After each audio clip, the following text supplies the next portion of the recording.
Hello guys, Radhe Radhe.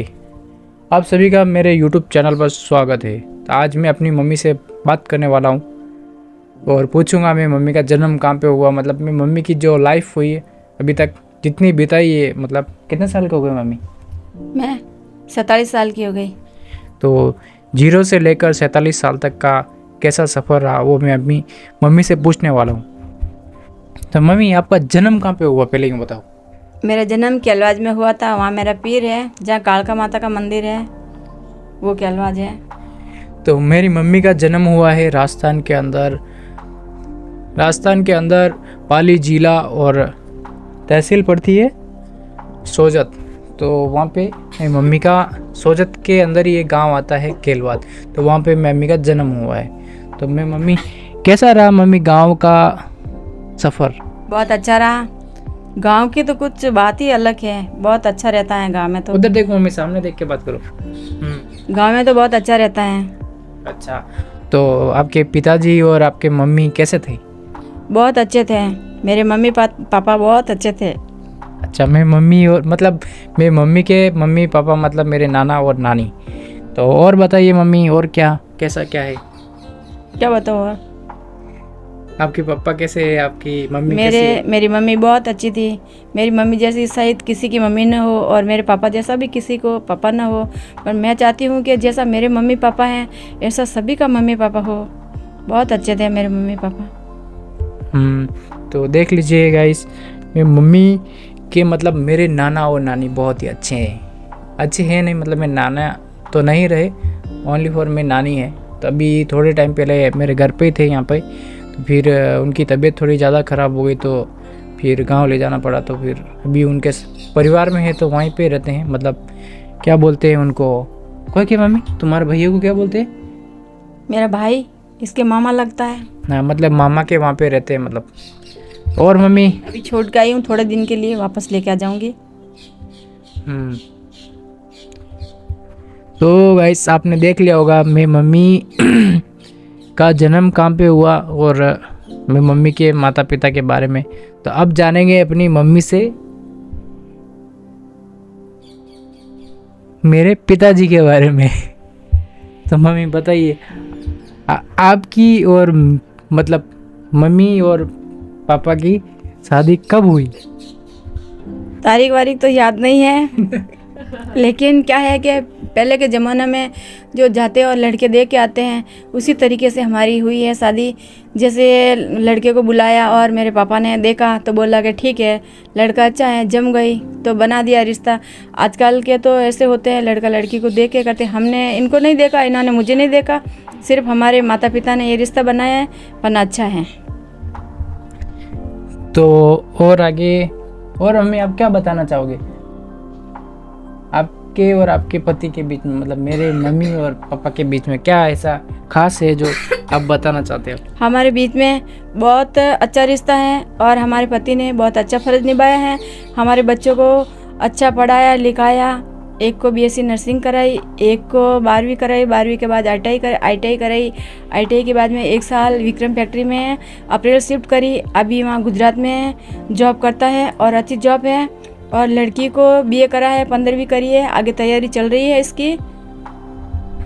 तो बहुत कुछ पढ़ाया है, मतलब घर में सभी को पढ़ाया है। ऐसा नहीं कि, सही बात बताऊं तो घर में सभी को पढ़ाना चाहिए, चाहे लड़की हो चाहे लड़का। सही है ना मम्मी? बिल्कुल सही है। लड़का और लड़की को अधिकार पूरा मिलना चाहिए। आप माता पिता सभी पूरी सपोर्ट करो लड़का लड़की को, और लड़की की भी करो तो लड़की भी आगे जाकर अपने पैरों पर खड़ी हो जाएगी, किसी का एहसान नहीं मांगेगी।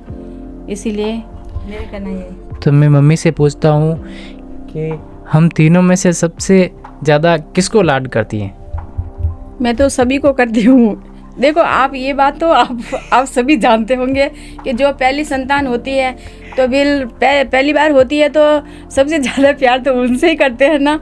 फिर दूसरा होता है और फिर सबसे आज लड़की होती है तो उनसे भी बहुत प्यार करता है। इसीलिए ये समझता है कि मुझे थोड़ा प्यार कम मिला है, पर ऐसा कुछ नहीं है, प्यार बराबर ही है, ऐसा मत सोचिए। मैं तो ऐसा पूछ रहा हूँ, मतलब तीनों में से सबसे ज़्यादा प्यार किससे करते हो?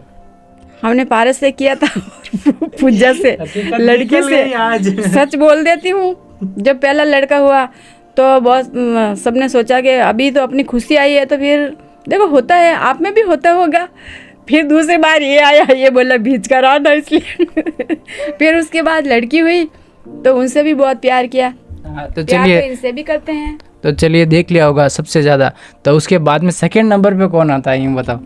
ये राकेश आदर आता है। झूठ नहीं बोल रहा। ये आता है, नहीं बोल रहा मतलब हूँ। छोटे वाला बेटा यही है ना, ये समझता है कि बड़े बेटे से प्यार करती है, और उनसे जब पहली बार हुआ है तो लड़की है उससे नहीं करते हो? उनसे भी बहुत प्यार करते हैं और आपसे भी करते हैं। आप ऐसे मत सोचना कि तो तीसरे हमारे नंबर पे लड़की आती है, क्यों? तीसरे नंबर पे लड़की आती हैं, क्यों इसलिए लड़की को बाद में, क्यों सबसे पहले लड़की को देखना चाहिए? सबसे बाद में हुई ना लड़की। सबकी इच्छा होती है कि लड़का हो गया तो हमारी एक लड़की भी हो जाए तो घर की लक्ष्मी है, हमारा आंगन कंवारा नहीं रहेगा, केवट में कहते हैं ना। इसीलिए हमारी भी एक लड़की है, हमारी भी आंगन कंवारा नहीं रहेगा, सुना नहीं रहेगा। तो मैं मम्मी से ये सारी चीज़ें सुन ली होगी। तो मम्मी अभी की जनरेशन तो शादी करना ही नहीं चाहती, तो आप क्या करोगे?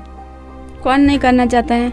कोई नहीं करना चाहता। आज की जनरेशन में नहीं देख रहे हो मम्मी कि कोई पत्नी किसी पत्नी को मार देती है दूसरे के साथ में मिलके। ऐसा बहुत सब कुछ हो रहा है। एक जैसे नहीं होते हैं। जो स्त्री धर्म निभाती है वो पति को कभी नहीं मारती, कभी को धोखा नहीं देती, और पति को छोड़कर किसी दूसरे पुरुष की तरफ नहीं देखती, वही पत्नी धर्म होता है। तो मम्मी ऐसी पहचान कैसे करेंगे अपन कि वही लड़की सही है? मतलब अपन कैसे पहचानेंगे? हम वो तो अपन नहीं पहचान सकते, ऊपर वाला भगवान वो पहचानेगा। पर थोड़ी समय उसके साथ बिताओ, जब रिश्ता करो हाथों हाथ उसके फेरा मत करवाओ, थोड़ी टाइम तक वो रिश्ता बनाए रखो। लड़के लड़की को इतनी छूट दो कि वो फ़ोन में बातचीत करता रहे और उनको पहचान हो जाए कि सामने वाली लड़की कैसी है, लड़की समझे कि लड़का कैसा है, उसके बाद ही उसके साथ फेरा करवाओ, तब जाके ये रिश्ता रहेगा। तो मम्मी आजकल तो लड़की इतना अच्छा साथ में रहती है फिर भी धोखा देती थी, मतलब क्यों ऐसा? उसके बारे में क्या कहोगे? उसके कोई और होगा, इसीलिए वो किसी और से प्यार करती होगी और माँ बाप के सामने झूठ तो बोल रहा हूँ कि मतलब शादी करवा दो और उसके बाद में पहले तो सही ढंग से रहे अपने साथ में, फिर एकदम वो धोखा दे के चली जाए, कुछ भी कर दे, तो फिर उसका क्या करेंगे? फिर उसका क्या करे अपन? क्या उसके अंदर थोड़ी ना घुसा है, अपन तो उनको अच्छे ही रखते हैं। तो इसीलिए मैं कहता हूँ भाई लोगों शादी नहीं करनी चाहिए। जब तक विश्वास भी होगा ना तो भी एक दिन धोखा दे के चली जाएगी। ध्यान रखना भाई, शादी से हट के रहो। मेरा तो कहना यही है। मेरी मम्मी पहले की जनरेशन की है तो मेरी मम्मी तो हाँ शादी करनी चाहिए, शादी करें, पर मैं तो कहता शादी करना ही नहीं चाहिए। ऐसा कुछ नहीं है, सबको जीवन साथी मिलना चाहिए। हर लड़की एक जैसी नहीं होती और हर लड़का एक जैसे नहीं होता कि लड़का लड़की को धोखा देगा और लड़की लड़के को धोखा देगी। सब एक जैसे नहीं होते हैं। देखो समझने तो की बात मम्मी ऐसे परखा ही नहीं जा सकता ना आज की दुनिया में। फिर मतलब उसको साथ में लेके आए, फिर अपने खुद ही मतलब उस चीज़ में उलझे रहे कि अरे यार इसने वो इसके वो लाना है, इसके वो करना है, आजीवन मतलब इतना ध्यान कौन रखेगा आज की तारीख में? इतना कौन दिमाग ख़राब करेगा? पहले ही अपना दिमाग ख़राब रहता है कि जो काम पे जाते हैं ना वो लड़के, आधा दिमाग तो उनका ऐसे ही ख़राब रहता है कि काम पे ये करना है वो करना है, फिर और उल्टा ये शादी ब्याह कर देते थे, अरे उसका वो इसका ये, बहुत दिक्कत है मम्मी। अच्छे परिवार से करो, अच्छे संस्कार वाली लड़की से करो तो आपको धोखा नहीं मिलेगा। जिसके माता पिता अच्छा हैं, अच्छे संस्कार दिया है, पहले देखो माता पिता कैसा है, उसका चरित्र कैसा है। अगर चरित्र अच्छा होगा, माता पिता अच्छा होगा तो वो लड़की कभी भागकर नहीं जाएगी, धोखा नहीं देगी। चाहे उसे मिर्च रोटी भी खिला दो, 5 पकवान की ज़रूरत नहीं पड़ेगी। अच्छा, पर मुझे तो नहीं करनी, तो नहीं करनी मम्मी, क्या करोगे आप?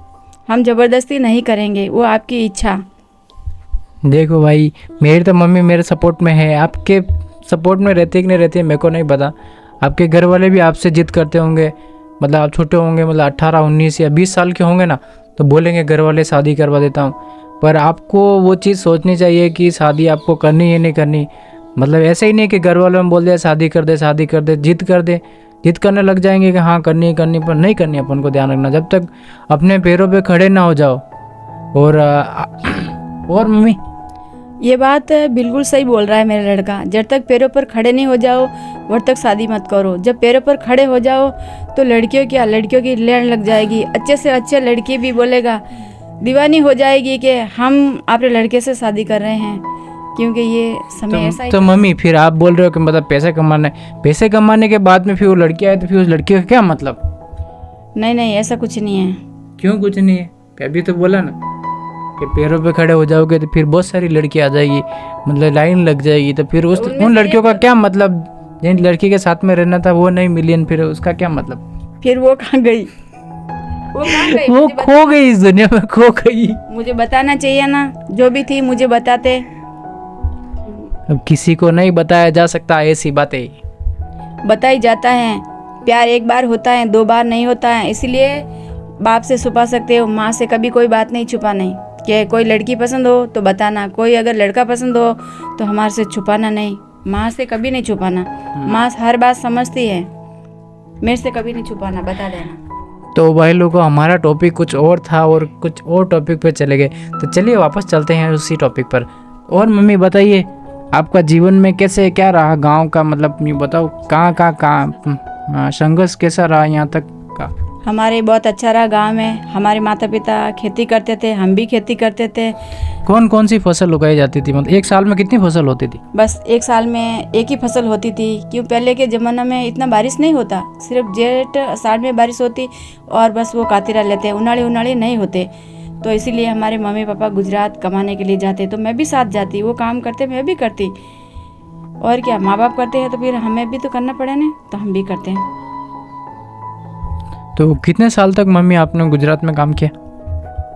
6-7 साल तक करे काम, हर अलग जगह जगह पे करा। जयपुर में भी करा, जहाँ सोंगानेर है वहाँ भी काम करे, जहाँ बिल्डिंग के काम होते थे मम्मी पापा करते थे तो हम भी करते हैं। और वो जो नींव में वो पानी भर के, वो क्योंकि मिट्टी बहुत कठिन होती है ना, तो इसलिए हम रात में पानी भर के आते हैं उस कैरों में, फिर सुबह पावड़ों से फेंक कर, जैसे मेरे पापा काम करते मम्मी करते उसी तरीके से हम भी करते। हम पीछे नहीं हटते कि लड़के के बराबर हम भी करते थे। अभी क्या है, थोड़े बुढ़े हो गए, अब हमसे काम नहीं होते हैं। तो देख लीजिए भाई लोगों, पहले मम्मी ने कितना संघर्ष किया है। चेहरा ही बता देता है कि जीवन में